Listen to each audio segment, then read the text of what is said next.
Hello PWTorch YouTube, my name is Stephanie Chase and I am back with the All Elite Wrap-Up, bringing you the biggest news in AEW. Now first up, over the weekend AEW presented their first House Rules house show from Troy, Ohio. Now some notes from that show include Jeff Jarrett defeating Brian Pillman Jr., Hook defeated Ethan Page. Tony Khan did a promo. Backstage producer Pat Buck had his first match for the company when he was defeated by QT Marshall after distraction from Powerhouse Hobbs. Anna Jay of the JAS made her return from injury and she was defeated by Britt Baker. Powerhouse Hobbs defeated Christopher Daniels. And Jon Moxley and Claudio Castagnoli won in the main event against Lee Moriarty and Big Bill. We do know that they were filming at the show. We don't know if we'll see any of the footage on Dynamite.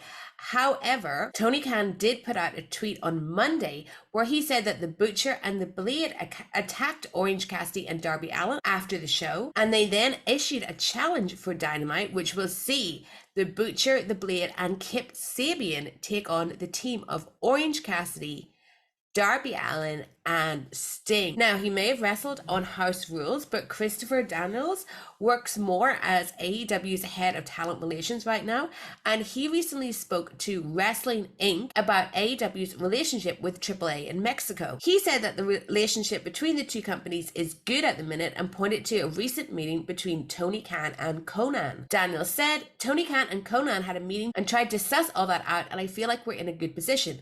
We're in a good place right now because I'm going to AAA to wrestle. So I feel like whatever miscommunications or misunderstandings, whatever that was, I feel like that's in the past and we're going to move forward and not dwell on that and try and be available. Each promotion is trying to be available for the other as schedule permits. Now, these problems could be to do with what happened in recent months when Ty Mello and Sammy Guevara were meant to appear at AAA and then they were pulled from the show. And as a result, the two were stripped of the AAA mixed tag team titles, with Ty wrestling on Dynamite that night. And to show that the relationship is in a good place, AAA's Vikingo will be making his AEW debut this week on Dynamite in a dream match against Kenny Omega. These two were originally meant to face each other at Triple Mania in 2021, but the match was called off due to Omega taking time off for injuries. And with that, we might as well get into the rest of the Dynamite card. We are going to see the Guns, the AEW Tag Team Champions, take on Top Flight, Darius and Dante Martin.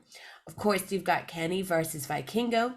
Jon Moxley is taking on Stu Grayson, who returned at last week's Dynamite in Winnipeg, which seemed like a one-off, but after the show, Tony Khan announced that Stu Grayson was once again All Elite. He has re-signed with the company. Tony Storm will take on Sky Blue. In a no DQ match, Hook will take on Stokely Hathaway. And as previously mentioned, Kip Sabian will team with the Butcher and the Blade to take on Orange Cassidy, Darby Allin, and Sting, who turned 64 yesterday. Now, over the weekend, AEW wrestler Eddie Kingston was meant to appear over on this side of the world for OTT wrestling. However, he had to pull out due to testing positive for COVID-19. He was meant to wrestle in Wolverhampton on Friday and then on the Saturday in Dublin. Kingston was meant to be a replacement for Jon Moxley, who was pulled from the show due to the AEW house show taking place in his home state of Ohio. Kingston also deleted his Twitter shortly before he was pulled from the OTT shows. Now, in some more AEW live news, AEW is heading back to Universal Studios in Orlando.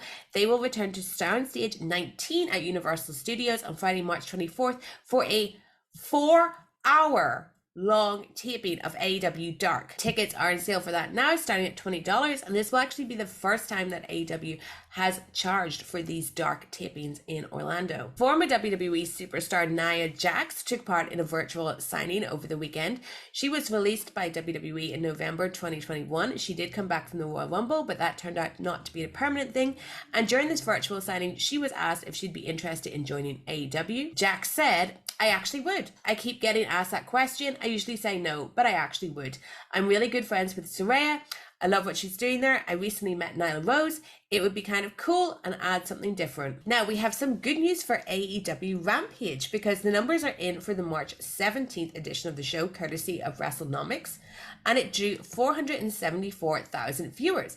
That is up slightly from last week, where they drew 447,000 viewers. It also scored a 0.18 rating in the 18 to 49 demo, up from the 0.15 rating last Friday, and it's the highest demo rating that Rampage has recorded since December 23rd, 2022. It is important to note that this episode aired at a later time slot due to the NCAA tournament taking place. As for last week's Dynamite rating, it was less good news. It averaged 852,000 viewers on TBS. That's down a 0.7 from last week, and it's Dynamite's third lowest audience in 2023 so far. In the 18 to 49 demo, it was 11th on the cable charts with a 0.27 rating, down 6.9 from last week, and that is tied for Dynamite's second lowest rating of 2023. And that's all from me. Thank you so much for watching. Don't forget to subscribe to the PWTorch's YouTube channel and turn those notifications on so you can be aware every time that Zach and Tyler go live, including for their flagship show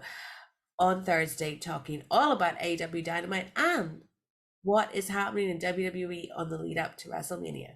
Until next time, bye.